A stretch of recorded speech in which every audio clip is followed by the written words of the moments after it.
A group of celebrities have taken part in an all-female Blue Origin space mission. Earlier today, pop star Katy Perry, TV presenter Gayle King, along with others, became the first all-female crew in more than 60 years to blast into space. Their trip lasted 11 minutes, taking off and landing in West Texas. Here's how some of them described their experience. This experience is second to being a mom. Wow. Yeah, that's it. And that's why it was hard for me to go, because that's all my love right there. And I have to surrender and trust that the universe is going to take care of me and protect me, and also my family and my daughter, because like I am full up from being able to get that gift of being a mom, and to go to space is incredible, and I wanted to model courage and worthiness and fearlessness. It's oddly quiet when you get up there. It's really quiet and peaceful, and you look down at the planet and you think, that's where we came from? And to me, it's such a reminder about how we need to do better, be better. Do better, be better human beings. And what do you mean by that? Processing. Well, it's so nasty and so vitriolic nowadays. And I mean, if everybody could experience that peace that we had up there, and the kindness and what it takes to do what we did, all the people that it took to get us up there and get us back safely, I'll never, ever, ever forget. I'm now joined by astronaut Per Wimmer. Thank you so much for joining me. Great to have you back on the show again. I just wanted to pick up on some of those interviews we've just seen, and one of them from Katy Perry.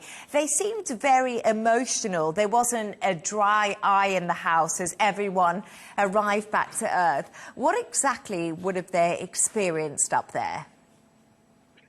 Going to space is truly extraordinary, even today, where we have all the technology in the world. So I'm not surprised that they are so touched. I mean, these are very big words they were using in terms of a life experience, etc. But also note that they're talking about what within astronauts we call for the overview effect. All astronauts talk about that when they're gone up. And they kind of look at this little fragile planet Earth, where for some reason or another we keep fighting each other and there's all sorts of conflicts. But if you talk to a lot of astronauts having gone to space, they really zoom in on sort of, let's protect the Earth, let's be more environmentally conscious, and above all, let's work together. And you see that even today at the International Space Station, where you have Americans and Russians, and it's international, truly, where everybody is collaborating, even though on planet Earth, we're kind of fighting each other to a degree. So that overview effect is really key and very telling about how it is in space. And I think we have a lot to learn. Maybe one day we should send some of our political leaders into space. Maybe they could learn a bit from this. Maybe, yes. Elon Musk, we know who he's friends with. That could be a possibility. Per, the all-female crew, including the pop star Katy Perry, as we said, they're all back on Earth after reaching space. Do you think this was a space mission, or was it just a visit? It's just tourism, right?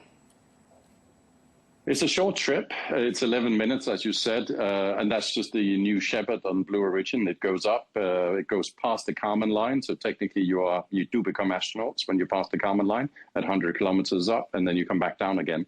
So it is short, but it carries an enormous potential. For them personally, they are clearly very emotionally affected by it in a good way. But also importantly, whether it's celebrities or indeed just normal people or other people going up to inspire a lot of young kids to live out their dreams. When I was a kid, it was not written in the cards that I was ever going to go into space, but it has that potential. And everybody, whether they're young, old, and whatever race or nationality, everybody seems to be so enthusiastic and interested in space. Not everybody wants to go, and that's okay. But I think it's very important that we get more women into space. Historically, that has been lacking. Fortunately, we are catching up. In our program, I think there's about a third women, and that's very good. But having a female mission like this truly inspires lots of other women, young women, to go up into space. and to live out their dreams, most importantly. And I think that's really, really exciting. And I'm so happy for them. And it seems like they've had a trip of their lifetime. So we're talking about going into space and being inspired by the likes of Katy Perry and Lauren Sanchez and a lot of the other women on board. But the reality is, even if I want to go into space, I just cannot afford it.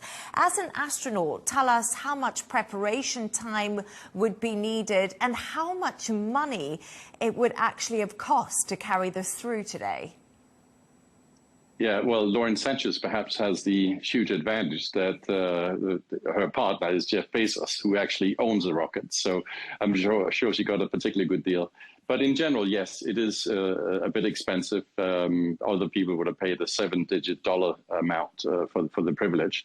But the good news is, over time, as in any other private industry, you will get other entrants that will compete on service and on cost. So eventually, you will see cheaper access to space.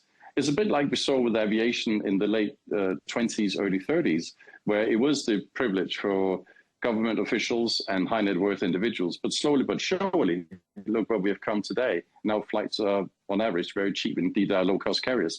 So you will see a lowering of prices over time. You will see a lot more launches going on over time.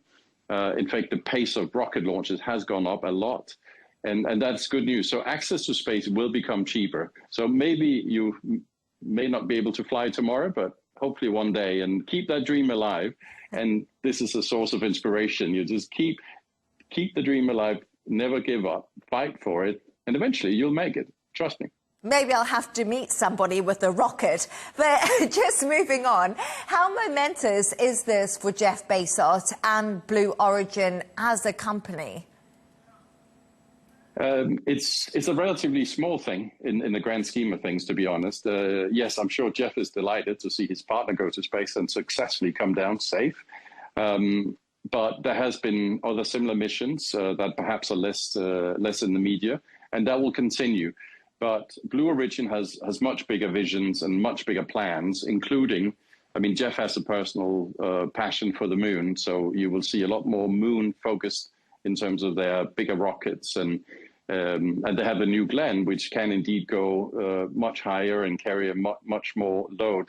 So this is a relatively small thing in the big program of the Blue Origin plans for space, and you will see a lot more orbital stuff coming eventually, and hopefully one day on the moon as well. There's serious financial backing behind it, and lots of talented engineers, and there is lots of other people doing it as well. So competition is on. You know, the space race is on. You will see a lot more. This is just the beginning. Very exciting. Astronaut Per Wimmer, always great to have you on the show. Thank you for joining me. Thank you.